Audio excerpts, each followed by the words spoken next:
Tant qu'on ne change pas de paradigme, on n'aura pas de solution. Prenez le meilleur projet qui soit, introduisez-le dans ce système, il ne marchera pas. Il faut une rupture et la rupture doit être complète et précise. Votre projet parle de refondation. Il faut une refondation de la nation, c'est-à-dire qu'on reprend la Constitution. On réécrit la Constitution en tenant compte de notre environnement et de nos réalités, en tenant compte de la vision que nous avons du pays. On revoit la structure économique du pays. Est-ce que ça peut s'appliquer dans une phase transitoire, par exemple? Non, on entend beaucoup de candidats parler de transition. Non, nous ne parlons pas de transition. Nous ne parlons pas de transition. Pour la simple raison que c'est une histoire. Nous serons élus avec un projet. Et ce projet, dès que nous arrivons au pouvoir, c'est pour l'appliquer. C'est quoi la transition? On va vous dire, vos institutions sont en crise. Il y a eu un coup d'État là pour dire que c'est, voilà, il faut forcément, les institutions sont en crise et puis il faut passer à une époque transitoire.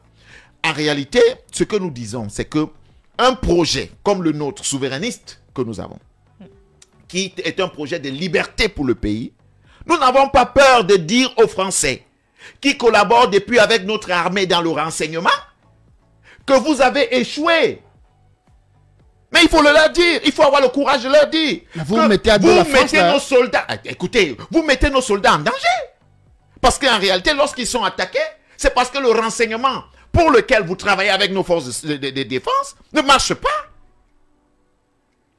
Il faut dire aux Français que votre CFA appauvrit notre pays, puisque c'est leur monnaie. Mais on vous dit, ils sont moins impliqués dans l'économie, ce qui est faux. Très faux.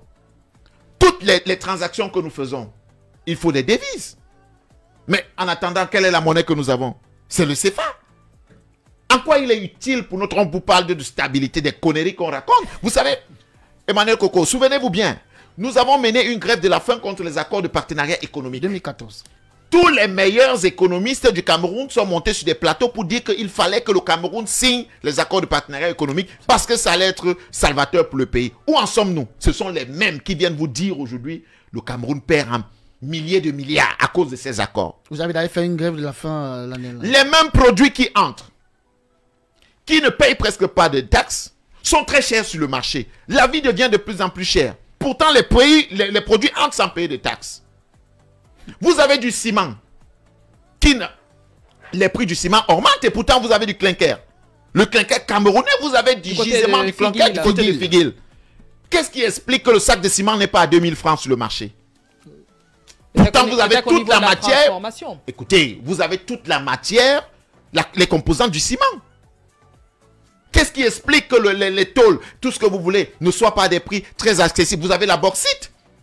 Mais parce que dans votre pensée, dans le paradigme actuel de pensée, il faut tout envoyer ailleurs.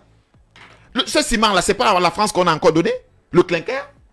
C'est ciment comme qui l'exploite. Je suis désolé. Mais attention, monsieur Coco, faut pas rire quand on parle des choses sérieuses. Mais... Regardez les investissements de ces derniers dans notre pays. La plupart des gros investissements que vous voyez là dehors, ce sont les Camerounais. Mais convoquons donc les investissements des étrangers au Cameroun. Prenez seulement le siège social de chaque entreprise étrangère. Regardez à quoi ça ressemble. Vous croyez qu'ils vous aiment vraiment? Des gens viennent faire le commerce chez vous et vous les applaudissez, vous les accompagnez. Des gens vous montrent comment ne pas construire une route pour que vous restez dépendant d'eux.